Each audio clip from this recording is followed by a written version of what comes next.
एक छोटे से गांव में राधा नाम की महिला अपनी बेटी गुड़िया के साथ रहती थी। राधा विधवा थी और सिलाई का काम करके अपना और बेटी का पेट पालती थी। गुड़िया सिर्फ 8 साल की थी, पर उसकी समझदारी और मासूमियत ने राधा का जीवन रोशन कर रखा था। राधा दिन भर काम में व्यस्त रहती, लेकिन हर शाम वो अपनी बेटी को गोद में बैठाकर कहानी सुनाती थी। माँ की गोद ही गुड़िया के लिए सबसे सुरक्षित जगह थी। दोनों की दुनिया बहुत छोटी थी, लेकिन प्यार से भरी हुई थी। गांव में एक दिन स्कूल में दाखिले के लिए फॉर्म भरने की घोषणा हुई। राधा चाहती थी कि गुड़िया पढ़े लिखे और अपने पैरों पर खड़ी हो। उसने जैसे तैसे पैसे जोड़कर गुड़िया का दाखिला स्कूल में करा दिया, लेकिन किताबों और यूनिफॉर्म के लिए पैसे दोकिर बारूगारी सिक्की की दोकिर कर भी थी नहीं थे। राधा ने दिन रात मेहनत की और कभी अपना खाना छोड़कर भी गुड़िया की जरूरतें पूरी की।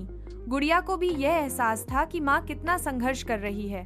वह हर दिन स्कूल से आकर माँ की मदद करती और खुद से पढ़ाई भी करती थी। एक दिन गुड़िया ने स्कूल में माँ पर निबंध प्रतियोगिता में भाग लिया।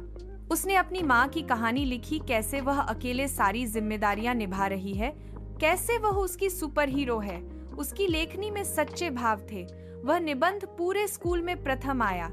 जब मंच से गुड़िया ने वो निबंध पढ़ा तो सुनने वालों की आंखें नम हो गईं। राधा भी वहां मौजूद थी। जब उसने अपनी बेटी की बातें सुनी तो उसकी आंखों से आंसू बह निकले।